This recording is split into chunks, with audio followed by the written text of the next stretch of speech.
terms of Valentine's Day, then, for your research specifically, what is the definition of Valentine's Day? My research shows that Valentine's Day is another way to spend money and to consume.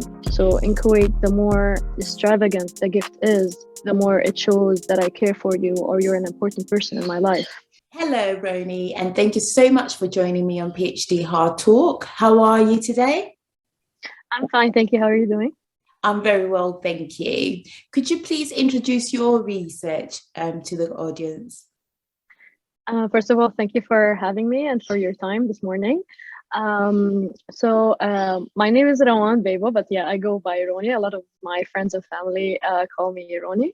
I'm Lebanese. I was doing my PhD for 4 years now in Barcelona. It's in cultural history, more specifically contemporary history. So it researches around 50 to 70 or 80 years ago. I precisely researched gift giving and gift giving practices. And because the PhD requires you to narrow it down, I specifically chose Valentine's Day. And the context of my research is the Arabian Gulf, more precisely Kuwait, the country that I was born and raised in. And the reason for choosing Valentine's Day is because as a Western practice, it's really confusing why a conservative culture such as Kuwait has adopted Valentine's Day and is widely popular now across the country. And I was just very curious to investigate the reasons behind this change, because as a society that's reluctant to change and more attached to its Islamic traditions, I've been seeing recently that there are a lot of practices and also interpersonal relationships that are changing and concepts that are being tolerated. So Valentine's Day helped a lot uncover a lot of those gaps in the Arabian Gulf culture. Wow, exciting. So in terms of Valentine's Day, then, for your research specifically, what is the definition of Valentine's Day? So my research shows that Valentine's Day is another way to spend money and to consume. Okay. It's not at all like that's why I told you the theory says that it's just spending quality time with your special person. I don't want to say a romantic relationship, but just a special person.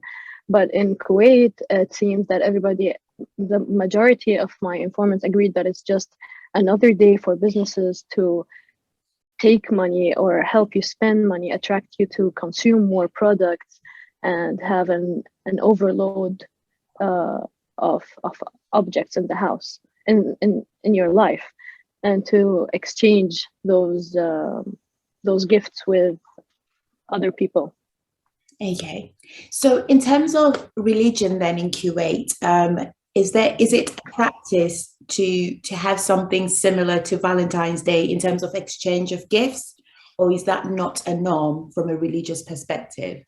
So my research has distinguished or separated between first the concept of the gift, and then I went more in depth in the actual essence of Valentine's Day. So religion-wise, the gift is more like it takes the form of a charity or helping others from distress, like relieving others from distress, inviting others, and encouraging community.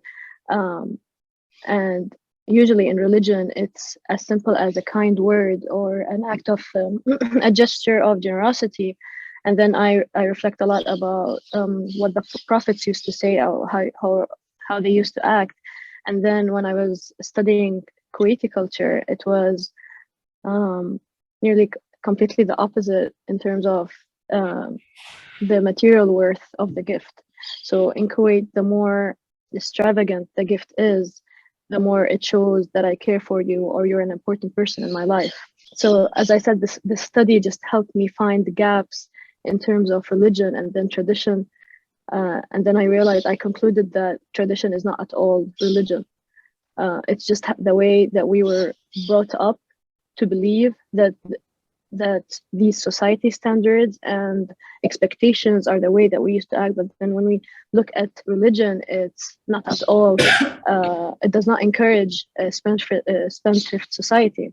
It shows that they're taking two different ways, and I really enjoyed seeing and being more aware of the culture that I was raised in and the religion that I thought I was practicing. Okay, so I'm going to go back a little bit to when you mentioned the concept of the gift. What does that mean? So first I was researching what the gift means in Kuwait, like reciprocation and expectations, and what it means if I'm giving a gift to my mom, or then a more romantic relationship like my husband or my boyfriend. And then it shows that culture also plays a part in these relationships in terms of the gift. So you see that like the mother gift is more personal and it has underlying messages, but then the romantic gift, it shows that you have to show that you have interest in this person, and that and also your intentions in that relationship. Do you want to, you can show your intentions if they want, if you dislike a person as well. So a bad gift can show that you want to decline that relationship or reject that relationship in a romantic context. So you could just give a bad gift, and it can give you that message. It can communicate that message that you don't want to continue that relationship, and vice versa. A very big gift and a very sentimental and well thought, like a thoughtful gift, can show you, oh, I want to take that step further in my romantic life. And then so also I studied how it's not only Valentine's Day in Kuwait. There's a lot of more occasions. So us as Arabs, I found that we have, so gifts are typically exchanged in occasions, but then our occasions, you have usually a party to rejoice a party. So like a wedding ceremony, and you give gifts for that couple, and then a few days or a week after, there's another party to give congratulations and blessings and, you know, the new house and all that. So I have to get another gift to as like a congrats gift for the new house and your new life. And then every, you can say, milestone or phase in a person's life, they celebrate that. So for example, a baby, the newborns, we have something called subu' that occurs usually after a week of the newborn's birth, or 40 days sometimes.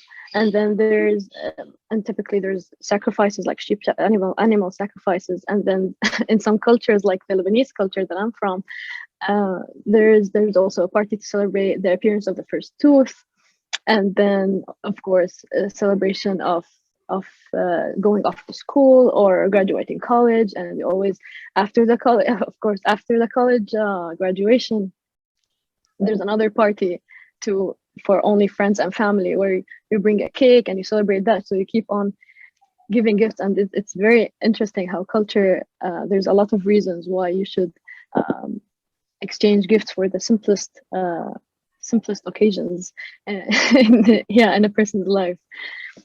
That is amazing. I think I'm in the wrong continent. I need to relocate. I need a gift. Yeah. But in terms of, I'm just thinking out loud here. So do you guys have dowry as well when someone's getting married? Yeah. Big one. Well, yeah. essentially. Yeah. Okay, so for everybody out there who doesn't know what a dowry is, it's a payment either dependent on culture from the bride's family to the groom's family, or from the groom's family going into the bride's family. It's like a way of saying thank you. You've raised this person. I love them, so I'm going to give you 10,000 worth of gold, or food, or whatever it is.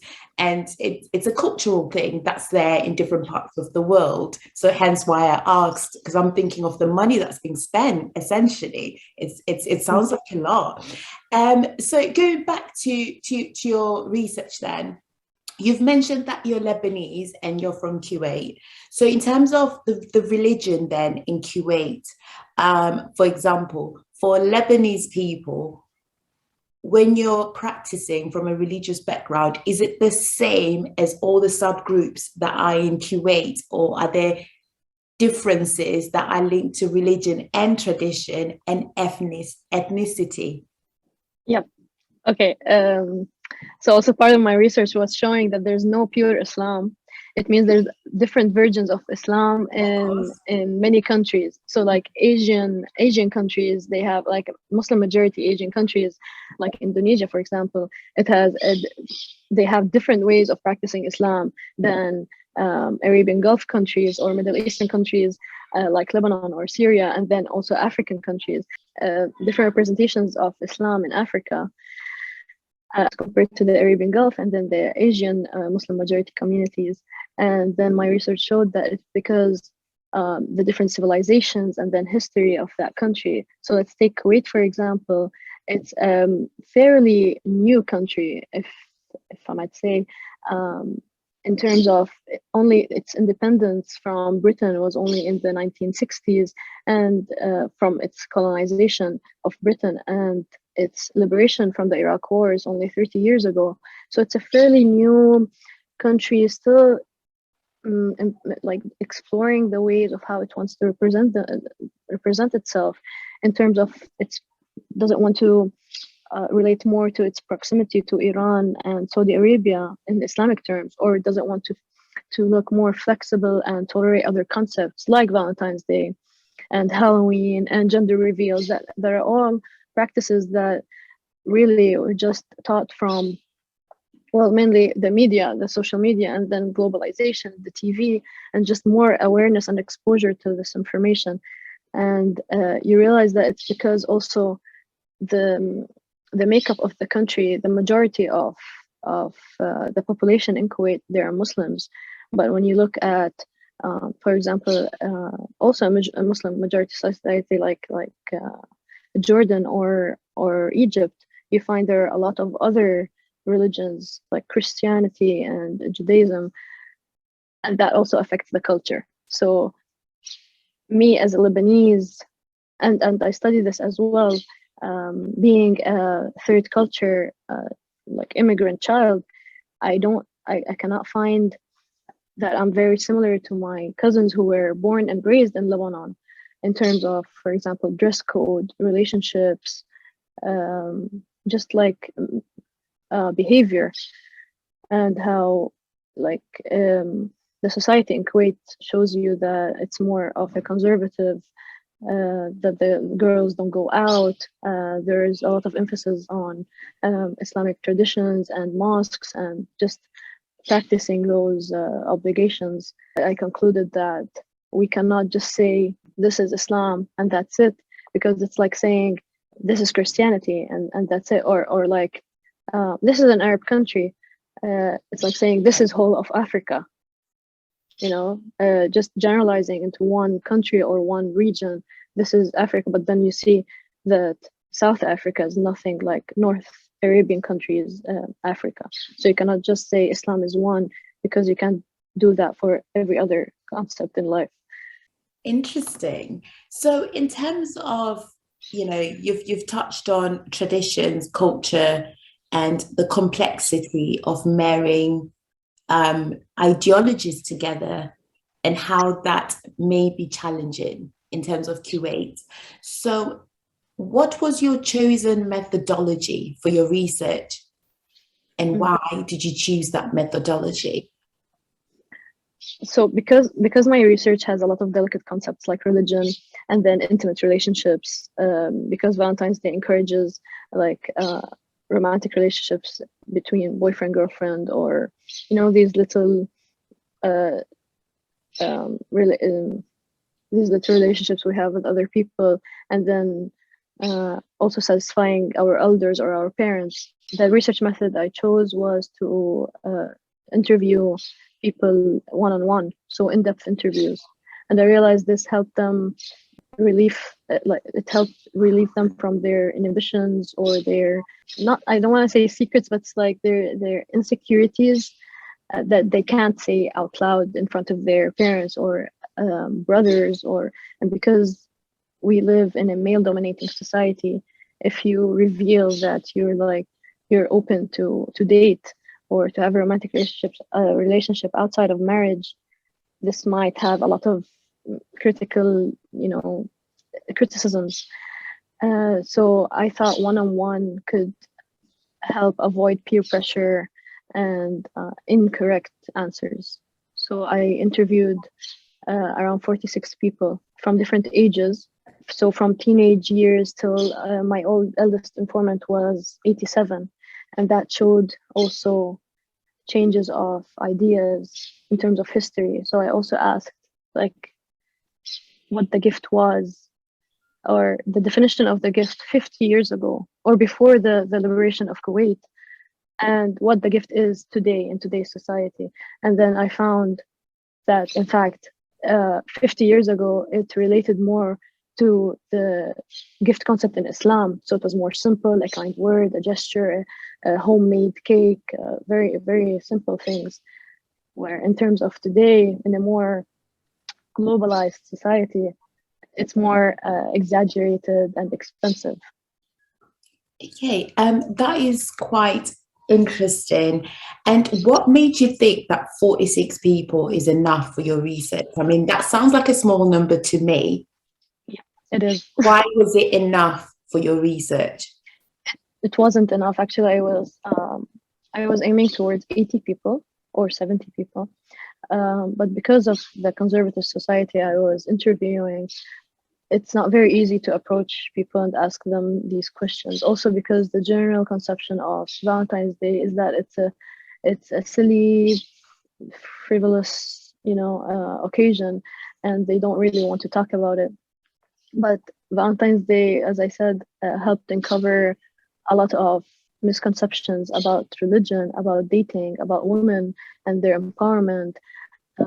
So it's not actually, at the end, it was not a very silly topic, because it helped, as I said, a lot of concepts that were not very, very obvious at first. Also, when I interviewed them one-on-one, especially men, they found it somehow strange that they are being in an informal setting with a, back then, single young woman.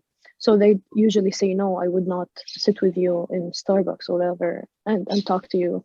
It's just not non-comforting. And then I found another way to solve this issue is by online interviewing. So also one-on-one, but like videos or calls to just avoid the tension derived from a conservative society. So in terms of your findings then, I mean, they are your findings, so I don't know what you found. That's quite interesting that you think will help with gift giving. And also, I mean, you've touched on cultural traditions and how previously, a word of kindness, for example, go well with God, that was a gift to say, oh, someone's blessing me, for example. Now it's like, get me some red bottoms and then I will go well with God. Do you get what I mean? It's like the same in terms of weight. So in your findings, how will your research benefit people in Kuwait? Kuwait. Okay. Yes. And my findings also found that because the gift in Kuwait is usually very expensive, there's a lack of awareness around sustainability. And it suggests a spendthrift society. And then when I went more in depth in terms of sustainability, I found that recycling and reusing materials are not very common in Kuwait. So it's another area that lacks research or studies. And I found that because of the COVID culture that we have now, it made us go back in terms of gift giving, made us go back to the simple gift, because people couldn't meet face to face anymore. And there was this social distancing for a long time. And Kuwait was different in that sense, because they had longer curfews and longer quarantines and restrictions in the airports and traveling. So it really restricted people from sharing or exchanging that expensive gift. And so they started thinking of other ways of showing their care and their love, but from afar, from a distance. And that encouraged online gifting an experience, like like a movie subscription or just a membership card to a gym, and that also helped the sustainability issues that Kuwait had. So my research shows that in the future, although it's slowly being it's tolerating other concepts and adopting Western practices and secularizing itself, albeit slowly, from religion, it can the world that we live in now, post-pandemic, almost post-pandemic, shows you that you can take care of the environment, and you can still show care and love to your special ones, not necessarily in means of money or a very exaggerated gift. Okay, so in terms of people who are going through poverty, I mean, we've had a lot of redundancies in the Western world. I'm not sure what the situation is like in Kuwait. Has that influenced people to be more financially aware and to spend less? Or are they still spending more coming out of COVID-19? Are they showing off now to say, you know what, I couldn't spend that. I couldn't spend that amount, but now I can because, the realities have changed. What is the trend in behavior? It didn't really change because I've known recently that after the malls have opened and then the shops, there was a very long line on the Rolex store. Oh. So they didn't really, they're like, I want to go get that Rolex. So no, I don't think they've learned, not learned anything, but it's just the culture, as I said, just how they were raised and how they've been doing their practices, and this is how they show their hospitality and their generosity. And I think there's this misinterpretation in terms of Islam, like to show your generosity, you have to show a big, like if you want to invite somebody to a meal, it has to be a big feast. Okay, so I think the Kuwaiti people, they translated it to the bigger the better, and that shows our generosity in Islam. So we are now good Muslims because we pay more and we exchange bigger gifts. But then, as I said, I also researched the gifts in the COVID-19 pandemic, and it showed that although they were looking, like in Kuwait, they were looking for other alternative ways to send gifts, even abroad, for people who had family or friends abroad, like online gifts or sending experiences or medical consultations, even online medical consultations, which was a very interesting gift. Other That's countries. Amazing, can I just say? That I've never heard of that. I love it. Yeah, me too. Yeah. And especially in a culture, in a COVID-19 culture, you need people like unemployment and like losing their jobs and anxiety and sticking into one place, the quarantine. It was a very like a very tense situation, and a lot of people were looking for medical help in terms of like the mental health, not only physical. So the COVID-19 did not only affect people physically in terms of health, but also in mental wise. Being confined to one space, it really changed the routine, the normal routine. So studying COVID-19 in other less privileged countries like Lebanon or Syria, and maybe you know that Lebanon is currently going through a revolution, and then after the explosion, these conflict areas, or like Palestine as well, these conflict countries, they do not have that privilege of online gifting. Whoever owns like a mobile phone or a computer to send gifts abroad, they would be like, who has money in those countries? Only people who actually, like, they're already rich or famous in those communities. And you see that it's just a privilege, and it depends on context. So you can't just say that the COVID-19 has increased online sales, because if you look at conflict countries, they don't even have, like, for example, in Palestine, I heard a researcher who studied COVID-19. She said that in Palestine, they don't even have addresses to deliver gifts. Like, there's no, how can you even, in those conflict countries, how can you even send gifts if you don't have a direction or So because it's just because people are concentrating on other stuff in the war, revolution, they're just making it day to day with their expenses. So who would think of the gift?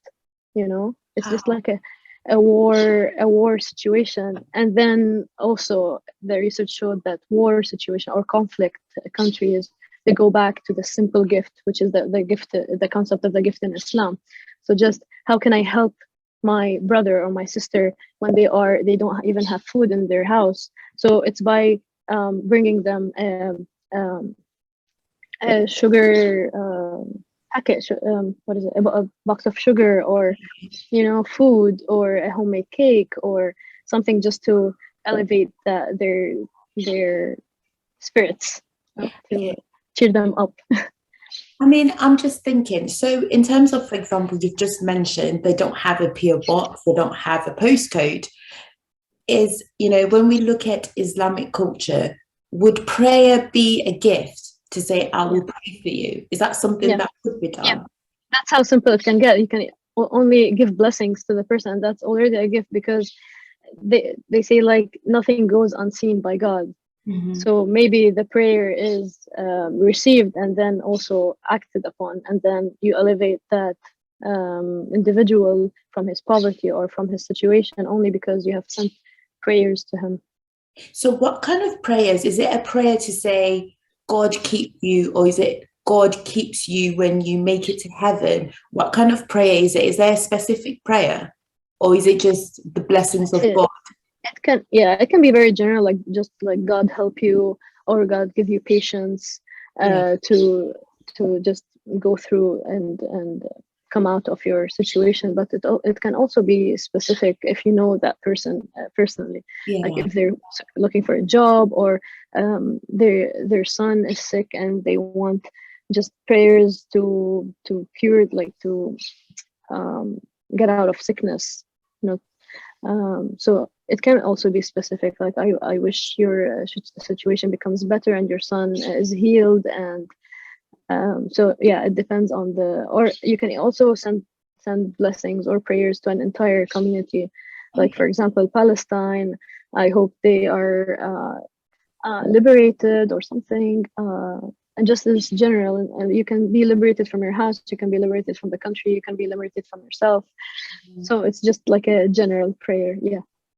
Okay, so I know, because I've had friends and they would say mashallah and inshallah at the end. Do you say the same in Kuwait, or is it different? Yeah, excessively. Yeah. Everything is mashallah and everything is inshallah. Yep. Yeah, they taught me. So I was just wondering, that's all, because it sounds really interesting in terms of prayer being a gift. You wouldn't necessarily think that prayer is a gift. So I've got one more question. Why did you agree to come on PhD Hard Talk?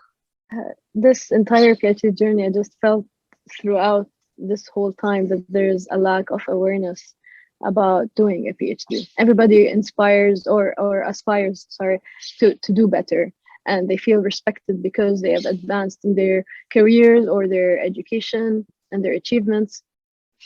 But then what does it take to do a PhD, and what consequences do you feel? Is it just writing? Because a lot of people think that it's just researching and writing. There's no pressure, and you have 4 years to do it, or 5 years, or you can take your time doing it and you can work at the same time. But it's way more than that, and people should talk about we should really have like this community that you're trying so hard to form, to just talk about how we lived through those years, and how is it different from Europe to the States to doing a PhD in Africa, and just sharing experiences to relate and to feel more, you get me, like you've been through this, so we could be more compassionate for each other, and also advise not the younger ones, like the ones who aspire to potentially like pursue a PhD. So now whenever they ask me, my friends, I tell them, if you really have a support system and you think you will not quit, and you've got it in you, like the energy and just the patience, go ahead. But other than that, it's really difficult to just maintain a routine and keep your eye on the big goal. Okay, like the title that you're gonna get at the end. Yeah. So thank you for forming this. Like, it's a very bright idea, and I really enjoyed accepting this interview. Thank you very much for your kind words.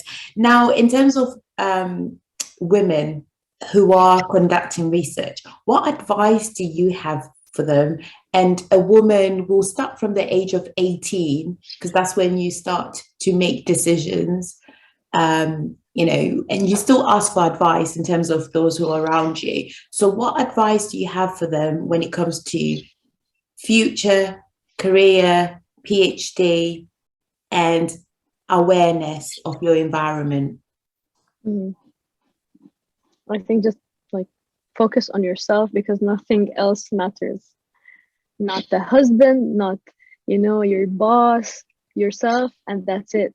Like your physical health and mental health, and where you want to be, where you're pictured to be, and do that, and do your goals without telling the world what you aspire to do, and do it, and then clap for yourself, like applaud yourself at the end that you did it, and against all of society and traditional standards and expectations, you did something for yourself that's more than just having children and getting married, okay, or satisfying a male dominating like the hierarchy, or what they expect of you. And if you see that you're talented in a certain field, just do it, and don't think of what criticisms you might find, because as long as you're happy, that's all that matters. And this is the way of how women could be empowered and to face a better future and position in the public sphere, in terms of like the female role in the public sphere. No, thank you very much for your wise words. And I guess the main thing is being resilient, isn't it? That's the message that you're preaching here, to say, be resilient about you. It's not about the external. So in terms of future then, what are your plans? Where do you see yourself? I'm currently I'm just keeping my options open between like a postdoc, or what would be ideal is, because I really want to continue doing research and investigating these concepts that are still I face understudied. You know, there are gaps in the study. What would be ideal is being in an institute that encourages research, but at the same time, it's not a university. I don't know if that exists, like a cultural institute or something that you can conduct your research independently, but not necessarily give classes and have students to supervise, and, you know, go on that tenure track. Because I'm not sure if I want to go through that again, especially like, as I told you, it's not what I expected doing a PhD. I just thought, yeah, the common misconception, yeah, you're just writing, you're doing a long essay. It's just an essay. It's not a thesis. It's not a book. You know, you're just writing a long essay. And I've done tons of that in my undergrad and my master's. But then at the end, no, there's no, you're on your own. The PhD, go find your life. You know, it's do it yourself. So that's why I'm not sure if I want to go through that with the postdoc and the tenure track. So, but I'm very passionate about research and my field. And let's see what comes my way, and I'll see the perfect fit.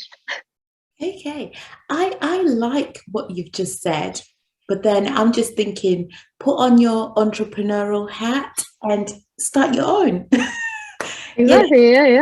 Yeah, essentially. Yeah. But there may be problems in starting that in terms of the culture there, isn't there? But yeah, just I'm sure you'll find something online. I'm sure there are research organizations that do something similar to what you want to do. I'm not familiar with with their names yet. Yeah. But I'll go research. I'll see where they are, and also because I have a business degree, and I mean I have a business background. So I'm like, it can be an office job at the same time doing my passion. Like I can still continue with my investigations, but in a more not like flexible, the pressure isn't that hard than doing it in university and having expectations. And because yeah, the PhD just no. Like if I go back and reconsult myself, will I do a PhD? I think I'll take a step back from that, because with a master, it's really just a state of mind Yeah. rather than what you achieve. Like I find a lot of people, they want to do a PhD. I'm like, is it to satisfy yourself, or you want to just show people that, oh, you know what, I have a PhD, I'm smart, or hey, respect me? Because it's just like, it doesn't show. It shows that you're educated, but it doesn't show that you understand, that you're that you're a understandable person. Okay, so it's just a state of mind, actually. You do it for yourself, because it's something in your heart, and you're, as you said, resilient. You have been through all of this, you were patient, and now you can face life, the real life. Essentially. So thank you so much, Dr. Roni, for your time today. You. I wish you all the best wishes in terms of your career path.